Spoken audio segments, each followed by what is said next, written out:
Welcome to SR7 TV news bulletin. ముందుగా headlines. IndiGo అంతరాయాలపై లోక్సభలో వివరణ. సర్వీసుల తగ్గింపు, ఫేర్ క్యాప్లపై మంత్రి రామ్మోహన్ నాయుడు స్పష్టం.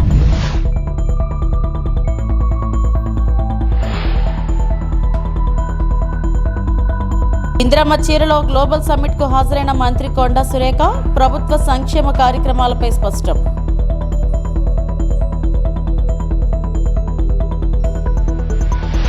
కేంద్రానికి మాత్రమే పుదుచ్చేరి, తమిళనాడు వేర్వేరు. టీవీకి అధినేత విజయ్.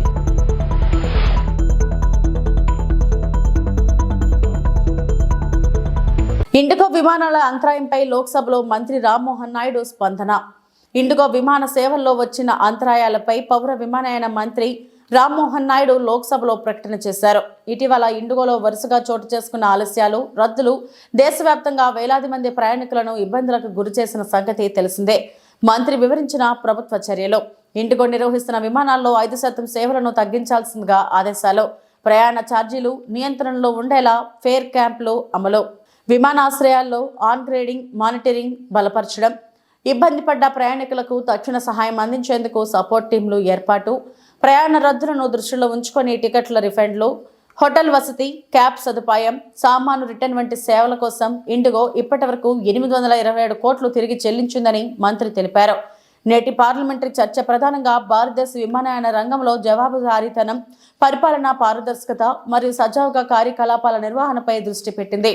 ప్రయాణికుల భద్రత, సౌకర్యాల విషయంలో ఎలాంటి రాజీ ఉండబోదని ప్రభుత్వం స్పష్టం చేసింది. And the airports are reporting normal conditions without crowding or distress. Refunds, baggage tracing and passenger support measures remain under continuous supervision by the ministry. At the same time, accountability will be ensured. DGCA has issued show cause notices to Indigo's senior leadership and commenced a detailed enforcement investigation. Depending on the outcome, strict and appropriate action as empowered under the Aircraft Rules and Act will be taken. No airline, however large, will be permitted to cause such hardship to passengers through planning failures, non-compliance or non-adherence to statutory provisions. Honorable Speaker, sir, safety in civil aviation is completely non-negotiable. India is a founding member of the International Civil Aviation Organization and remains firmly committed to the highest global standards of safety. Revised flight duty time limitations, scientifically designed to prevent pilot fatigue, are being implemented. These reforms are essentially for passenger safety. DGCA adopted a phased-wise implementation plan in consultation with all the stakeholders. Phase 1 from 1st July 2025, Phase 2 from 1st November 2025. Indigo had clearly assured full compliance with these norms and also confirmed its preparedness to undertake its winter schedule. Despite these assurances, prima facie, it was observed that internal rostering disruptions led to large-scale cancellations, causing inconvenience to thousands of passengers. The ministry advised the regulator to act immediately. Inquiry orders and show cause notice to CEO and COO of Indigo were issued. అమెరికాలో మంత్రి నారా లోకేష్ పర్యటన కొనసాగుతుంది. రాష్ట్రానికి పెట్టుబడులు ఆకర్షించడమే లక్ష్యంగా వివిధ సంస్థల ప్రతినిధులతో ఆయన వరుస భేటీలు నిర్వహించారు. ఐటీ మౌలిక సదుపాయాలకు మద్దతు ఇవ్వాలని కోరారు. హోప్స్ ర్యాంప్ CEO వర్మతో సమావేశమయ్యారు.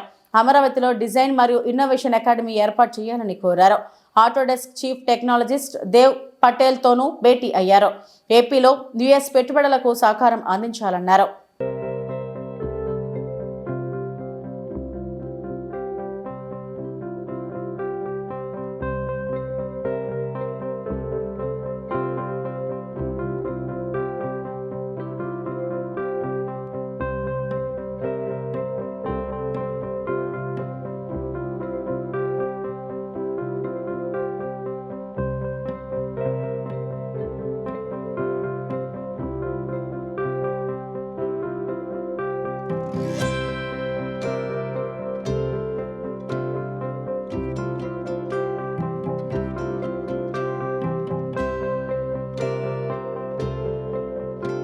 తెలంగాణ రైజింగ్ గ్లోబల్ సమిట్ కు మంత్రి కొండా సురేఖ ఇంద్రమ్మ చీరలో వచ్చి ప్రత్యేక ఆకర్షణగా నిలిచారు.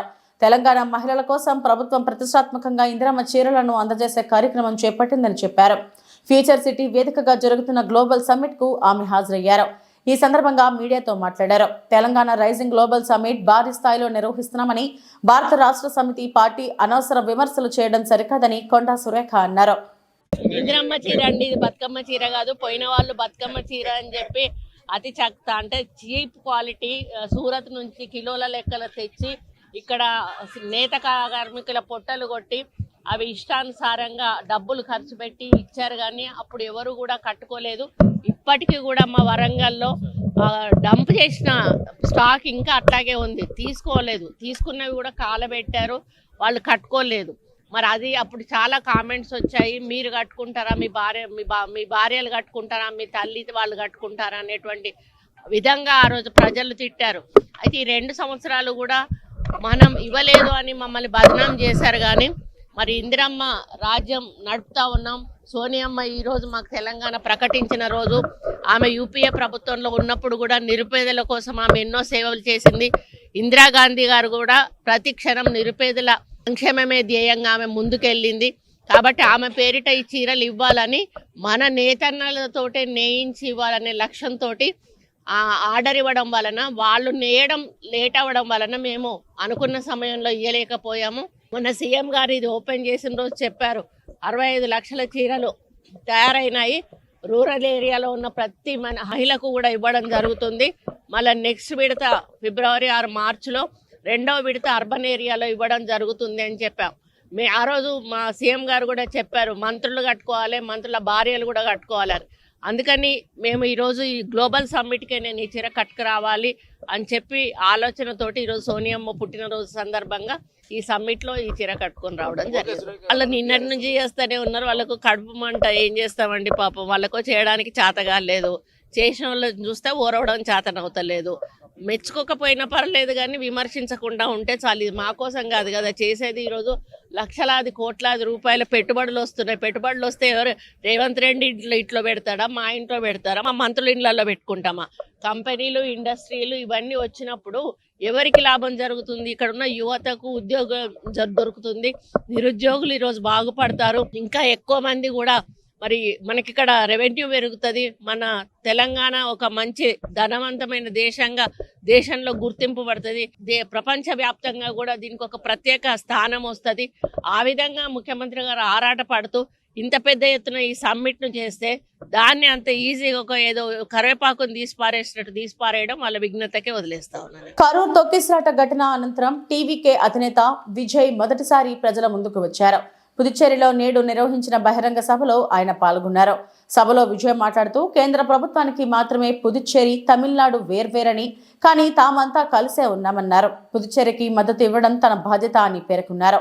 సీఎం రంగస్వామి నేతృత్వంలోని అక్కడి ప్రభుత్వం డీఎంకే ప్రభుత్వం వంటిది కాదని, ప్రతిపక్ష పార్టీలతోనూ నిష్పక్షపాతంగా వ్యవహరిస్తుందన్నారు. ప్రత్యర్థి అయినా తమ పార్టీ నిర్వహిస్తున్న ర్యాలీకి అడగగానే భద్రత కల్పించిందని తెలిపారు. கவர்மெண்டோட கூட்டணி ஆட்சியில இருந்தாலும் புதுச்சேரிய ஒன்றிய அரசு எதிலையுமே கண்டுக்கல என்றது புதுச்சேரி மக்களான உங்களுக்கு நல்லாவே தெரியும். மாநில அந்தஸ்து கோரிக்கையை மட்டுமா கண்டுக்கல, இங்க வளர்ச்சி ஏற்படவும் துணை நிக்கவே இல்லைன்னு கேள்விப்படுறோம். இந்த புதுச்சேரிக்கு இன்னும் மாநில அந்தஸ்து கொடுக்கல. மாநில அந்தஸ்து வேணும்னு கேட்டு பல முறை சட்டசபையில தீர்மானம் போட்டு ஒன்றிய அரசுக்கு அனுப்பி வச்சுக்கிட்டே இருக்கிறாங்க. இந்த வருஷம் கூட மார்ச் மாசம் 27ஆம் தேதி 2025 அன்னைக்கு ஒரு தீர்மானம் போட்டாங்க. அது மாநில அந்தஸ்து வேணும்னு கேட்டு ஒன்றிய அரசுக்கு அனுப்புற 16வது தீர்மானம். புதுச்சேரி, காரைக்கால் பகுதிகளில் மூடப்பட்ட 5 மில்கள், பல்வேறு தொழிற்சாலைகளை மீண்டும் திறக்கிறதுக்கு இதுவரைக்கும் ஒரு துரும்ப கூட கிள்ளி போடல. பல்லாயிரக்கணக்கான இளைஞர்களோட வேலை வாய்ப்புக்காக எதையுமே செய்யல. இங்க ஒரு ஐடி கம்பெனி உருவாகணும்ன்ற எண்ணமே இல்லை. அதை பத்தி யார் பேசினாலும் அது அவங்க காதல விழவே விழல. இங்க ஒரு அமைச்சரை ஊழல் குற்றச்சாட்டுல பதவி விட்டு நீக்கப்பட்டு அந்த இடத்துக்கு இன்னொருத்தரை நியமிச்சு 200 நாள் ஆச்சு. இன்னும் அவருக்கு ஒரு இலாக்காவே தரல. இந்த செயல் சிறுபான்மை மக்களை அவமானப்படுத்துறதுன்னு அந்த மக்களே சொல்றாங்க. புதுச்சேரியோட முக்கிய அங்கமாக இருக்கிற காரைக்கால், மாகே, ஏனாம் பகுதிகளில் எல்லாம் முன்னேற்றமே இல்லைன்னு அந்த பகுதி மக்கள் சொல்லிக்கிட்டே இருக்கிறாங்க. குறிப்பா காவிரியோட கடைமடை பகுதியான காரைக்காலை மொத்தமா கைவிட்ட மாதிரி தான் இருக்குது. இது எல்லாமே முன்னேற்றம் அடையணும். டூரிஸ்ட் பிளேஸ் ஆன புதுச்சேரியில போதுமான அளவு பார்க்கிங் வசதி இல்ல, போதுமான அளவு கழிப்பறை வசதி இல்ல. இதெல்லாமே மேம்படுத்தணும். புதுச்சேரி கடலூர் மார்க்கமான ரயில் திட்டம் வேணும்ங்கிறது நீண்ட கால கோரிக்கை. புதுச்சேரி மக்களுக்கு ஒன்னே ஒண்ணுதான் சொல்லணும், இந்த திமுகவை நம்பாதீங்க. அவங்களுக்கு உங்களை நம்ப வச்சு ஏமாத்துறது தான் அவங்க வேலையே. நான் சொன்ன பல கோரிக்கைகளை எல்லாம் தீர்த்து வைக்கிறதுக்கு நம்ம புதுச்சேரி கவர்மெண்ட்டுக்கும் அதோட மக்கள் திட்டங்களுக்கும் ரொம்ப அக்கறையா ఉన్మయా துணை నికరం. తెలంగాణ రాష్ట్ర ప్రభుత్వం సీఎం రేవంత్ రెడ్డి క్రీడా రంగానికి అధిక ప్రాధాన్యత ఇస్తున్నారని బ్యాడ్మింటన్ క్రీడాకారిణి పివి సింధు అన్నారు. త్వరలో స్పోర్ట్స్ సిటీ ఏర్పాటవుతుందని ఆకాంక్షించారు. తెలంగాణ రైజింగ్ గ్లోబల్ సమ్మిట్ 2047లో ఆమె పాల్గొన్నారు. ఈ సందర్భంగా ఆమె మీడియాతో మాట్లాడారు. ఫ్యూచర్ సిటీలో క్రీడా మైదానాలు ఏర్పాటు చేయడానికి ఈ సమ్మిట్ ఉపయోగపడుతుందని తెలిపారు. ఎంతో మంది ఎన్నో మాట్లాడారు. అలాగే రేవంత్ రెడ్డి గారు కూడా మనకి ఎన్నో స్టేడియంస్ రావాలని కోరుకుంటున్నారు అలాగే ఫ్యూచర్ సిటీలో అని. సో మనకి ద బెస్ట్ ఆపర్చునిటీస్ ఉన్నాయి, అలాగే సపోర్ట్ అన్నది ఉంది గవర్నమెంట్ నుంచి. కాబట్టి ఐ హోప్ మనకి మంచి స్పోర్ట్స్, నేను ఎస్పెషలీ స్పోర్ట్స్లో ఉన్నాను కాబట్టి ఐ హోప్ ఈ సమ్మిట్ చాలా హెల్ప్ అవుతుంది. అండ్ అలాగే మన స్టేడియంస్ ఇక్కడికి రావాలి, ఇంకా ఎంతో మంది పైకి రావాలని నేను కోరుకుంటున్నాను. తప్పకుండా అండి, అది వస్తుంది తొందరలోనే. అండ్ రేవంత్ రెడ్డి గారు కూడా లాస్ట్ టైం చెప్పడం జరిగింది. సో మనకి అన్ని సపోర్ట్ ఏ విధాలుగా కావాలన్నా కానీ గవర్నమెంట్ చాలా సపోర్ట్ ఉంది.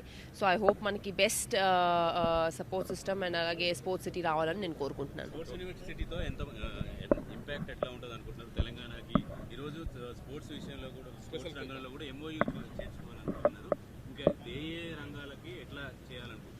స్పోర్ట్స్ పరంగా చూసుకుంటే నేను స్పోర్ట్స్ పరంగా మాట్లాడగలుగుతానండి.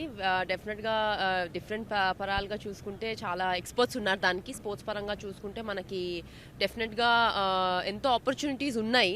సో మనకి ఎక్స్పర్ట్స్ ముందుకొచ్చి వాళ్ళ ఎక్స్పీరియన్స్ చెప్పి, అండ్ అలాగే నా సైడ్ నుంచి నేను స్పోర్ట్లో ఎన్నో సంవత్సరాలు ఉన్నాను. I want to give back to sport. కాబట్టి నా ఫ్రమ్ మై సైడ్ ఏమైనా హెల్ప్ ఉంటే తప్పకుండా నేను చేస్తానని నేను కోరుకుంటున్నాను. గవర్నమెంట్కి ఏం కావాలన్నా I would give my support అండి in terms of sports. So in terms of మనకి స్టేడియంస్ ఎలా ఉండాలి, ఏంటి, ఎంతమంది కోచెస్ ఎలా ఉండాలి, ఆ కోచెస్ ఎడ్యుకేషన్ ఏంటి అన్నది I can give my inputs as far as Anantapuram జిల్లా తాడిపత్రి మండలం సజ్జలదిన్నె గ్రామంలో ఎన్టీఆర్ సుజల శ్రవంతి ఉచిత మినరల్ వాటర్ ప్లాంట్ ను ఎమ్మెల్యే జేసీ అస్మిత్ రెడ్డి ఘనంగా ప్రారంభించారు. ఈ సందర్భంగా ఎమ్మెల్యే మాట్లాడుతూ సజ్జలదిన్నె గ్రామంలో ప్రజలు త్రాగునీటి కోసం ఇబ్బందులు పడేవారని, ఇప్పటి నుండి అలాంటి సమస్య ఉండదని, ప్రజల దాహార్తి కోసం ఎన్టీఆర్ సుజల శ్రవంతి ఉచిత మినరల్ వాటర్ ప్లాంట్ ను ప్రారంభించడం ఎంతో సంతోషంగా ఉందని ఎమ్మెల్యే జేసీ అస్మిత్ రెడ్డి అన్నారు.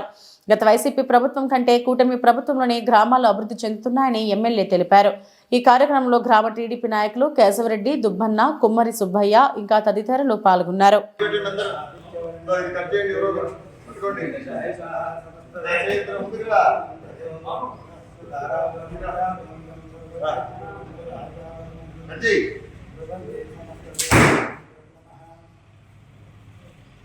లోపల రాకుండా ఉండే తెచ్చిపోతాము కాదు.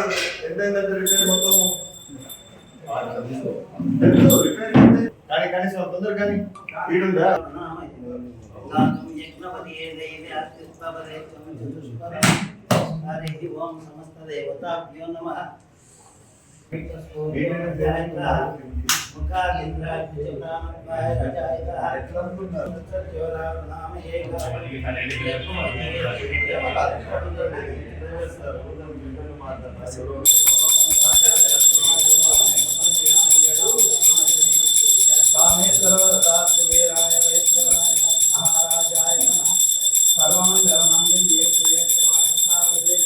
శరణ్యం జయమతి గౌరీ నారాయణ నమః పార్వతీపతి హర మహాదేవ శంభో అగ్రాంతపతి బ్రహ్మాండనాయక విద్యాంతరైన దీనవల్లభో దీన శరణ్యం ధ్యాయమ సమస్త దేవరత్నం తదేవపరం తారాపరం విద్యాభిరమికం సర్వజ్ఞాం కృతం రాజావరణం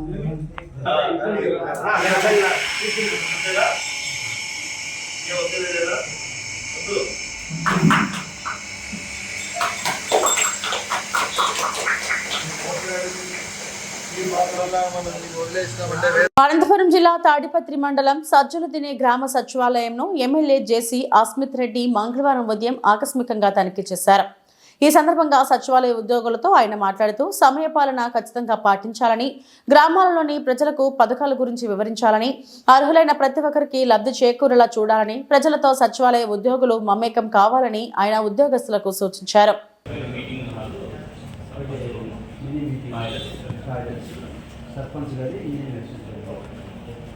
చూసుకుంటానండి.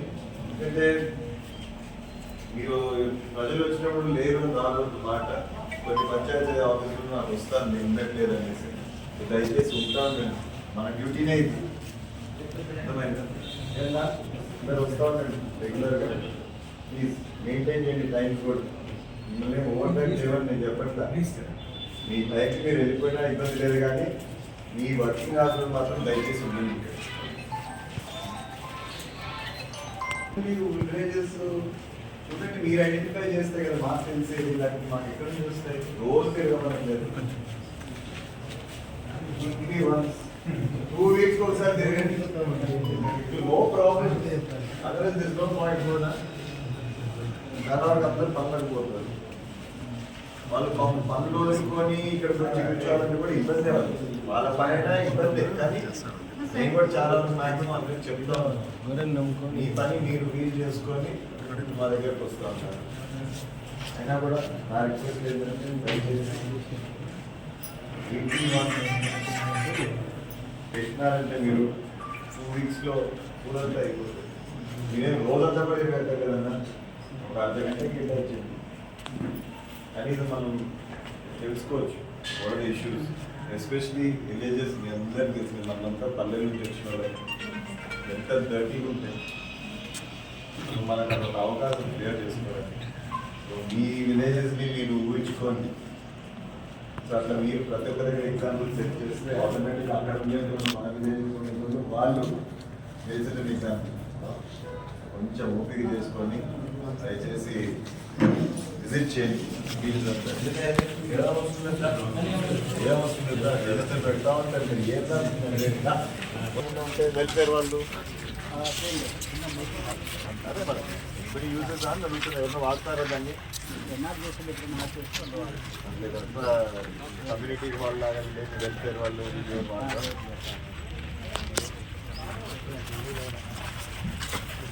ఏలూరు జిల్లా పోలవరం భవిష్యత్తు కోసం అన్ని ప్రజా సంఘాలు ఒకే వేదికపైకి రావాల్సిన అవసరం ఉందని నాయకులు పేర్కొన్నారు.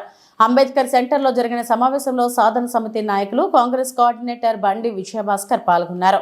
పోలవరం కేంద్రంగా కొత్త జిల్లా ఏర్పాటు చేయాలని ప్రభుత్వాన్ని ఆయన డిమాండ్ చేశారు. ప్రాజెక్టు కోసం ఇల్లు, భూములు కోల్పోయిన గిరిజనులకు ఇంకా న్యాయం జరగలేదని ఆవేదన వ్యక్తం చేశారు. డిమాండ్ నెరవేరని పక్షంలో పోలవరం గ్రామ ప్రజలతో కలిసి నిరాహార దీక్షలు, ధర్నాలు వంటి ఆందోళనలు చేపడతామని నాయకులు హెచ్చరించారు. గుండెల్లోంచి ఆనందం వస్తుంది, అంతేగాని రంపచోడవరాన్ని కేంద్రంగా చేసి మమ్మల్ని ఈ పోలవరం నియోజకవర్గంలో ఉన్న ప్రజల్ని ఏలూరు జిల్లాలో పెట్టి పరిపాలన చేస్తాం అనేది ఎంతవరకు, మరి ఎటువంటి ఇన్ఫర్మేషన్ ఉందో అంటే మాకంత జ్ఞానం కానీ ఎడ్యుకేషన్ కానీ లేదు. ఒకవేళ మేము తెలిసి తెలియకైనా తప్పులు మాట్లాడితే పెద్దలు క్షమించాలి. మా ఆవేదన అనేది ఎలాగంటే రేపు వస్తుంది, ఎల్లుండి వస్తుంది, చంద్రబాబు నాయుడు గారు రేపు రిలీజ్ చేస్తాడు, మన జిల్లా ఇచ్చేస్తారట అని మేము ఎదురు చూస్తూనే ఉన్నాం. కానీ వచ్చేది ఏంటంటే పోలవరం పేరుని మానించి ఎడదీసేసి రంపచోడవరానికి పెడతారట. ఏ సభలలో జరిగినటువంటి ఏ యొక్క ప్రజల డిమాండ్ ఆధారంగా తీసుకుని మీరు చోడవరాన్ని కేంద్రంగా చేశారు? పోనీ చోడవరానికి ప్రత్యేక జిల్లాగా చేయాలని మీకు ఏదైనా ఇంట్రెస్ట్ ఉంటే చోడవరానికి ఇంకో పేరేది దొరకలేదా?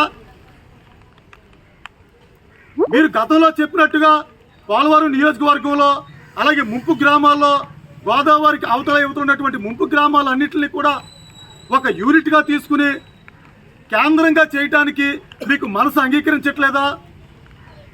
ఇక్కడ ప్రజలు పడుతున్నటువంటి బాధలు మీ దృష్టికి రావట్లేదా?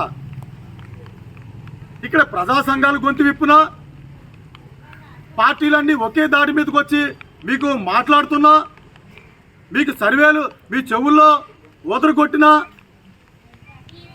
చోడవరాన్ని కేంద్రంగా చేసి పోలవరం పేరు చోడవరానికి పెట్టడంలో మీ ఇంట్రెస్ట్ ఏంటి అనేది ప్రజలకి చెప్పవలసిందిగా నేను కోరుకుంటున్నాను. పోలవరం నియోజకవర్గం ఉన్నటువంటి ప్రజలు కానివ్వండి, పోలవరానికి ఏదో ఒక మేలు చేయకపోదు రాష్ట్ర ప్రభుత్వం కానీ కేంద్ర ప్రభుత్వం కానీ ఏదో ఒక మేలు చేయకుండా ఉంటుందన్న ఒక ఆశ నిరాశగాని వాళ్ళ మిగిలిపోయే పరిస్థితుల్లో ఉంది. అంటే పోలవరం నియోజకవర్గం యొక్క ఆశల్ని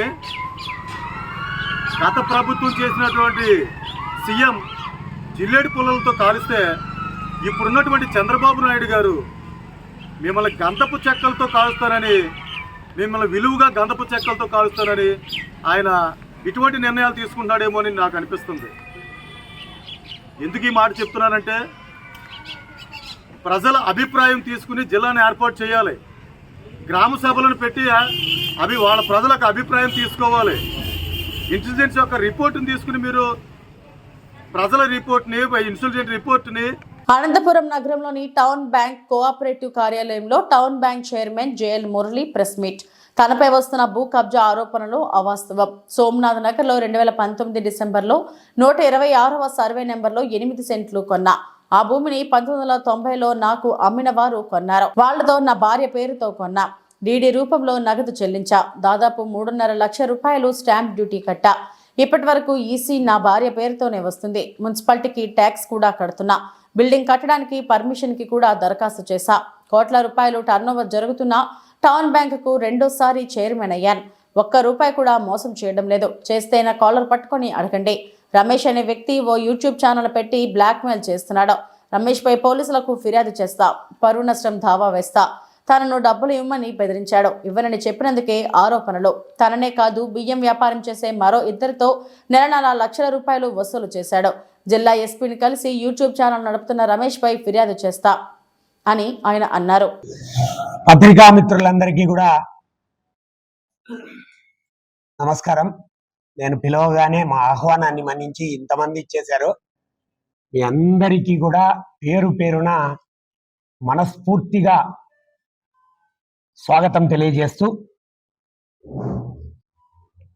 వాస్తవంగా నేను